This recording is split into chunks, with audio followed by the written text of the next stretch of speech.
working on our fourth lesson, and we're going to be talking about the food that the Native Americans in Wisconsin would have planted when it was the era of the woodland and the Mississippian era. So thousands and thousands of years ago still, but not as far back as the Paleo and Archaic periods. This was time where Native Americans would have stayed in one spot and hunted and gathered and fished for what they could find at one spot. Today we're going to be talking about the Three Sisters, and the Three Sisters are three different vegetables that we're going to be talking about that they planted together. So the three of them are corn. Everyone kind of knows what corn looks like. This one's a kind of an Indian multicolored corn. Beans and squash.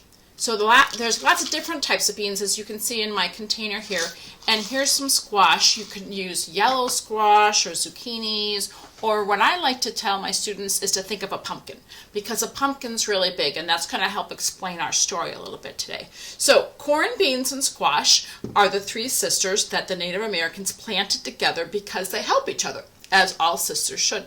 So when they did their planting, they would plant the corn first, wait a few weeks, and then they would start planting the beans. The beans grow on a vine, and they go around the corn stalk.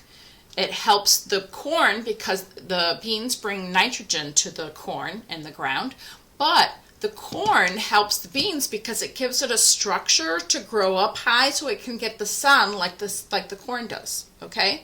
So the corn and the beans work well together. First, again, the corn, then the beans get planted after the corn starts growing up its stalk, and it helps stabilize the stalk.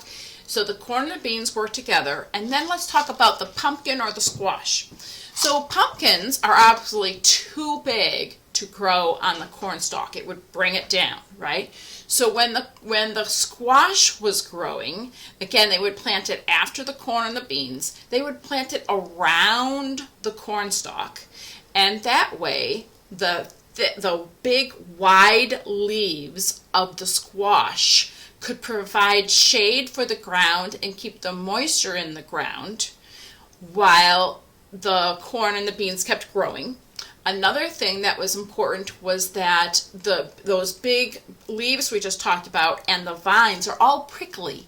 And because they're all prickly, the small little animals that might have chewed on the corn and the beans just didn't want to crawl over those prickly vines and those leaves. It just wasn't comfortable. So therefore, the corn and the beans could be much more intact and available for the Native Americans to eat. So the squash and the pumpkins helped the corn and the beans by protecting them from animals, and also protected them from the weeds that would grow around because it covered the soil and it kept the moisture in.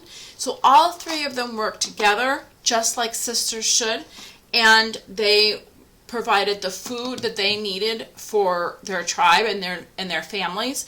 And when they were done eating it, they might have stored the seeds and had the seeds later for a snack, or they might have taken the squash rind that I have here, and they would have kept it, and they would have put it in their pots of like stew or soup or that kind of thing, and they would get the nutrients from the rind of the pumpkin or the squash and not eat it, but then just have it for the flavor and the nutrients. So corn, beans, and squash are the three sisters, and that's what we're going to be talking about today. So corn, beans, and squash, I'll call the three sisters, and maybe you can plant some of those plants in your backyard today too.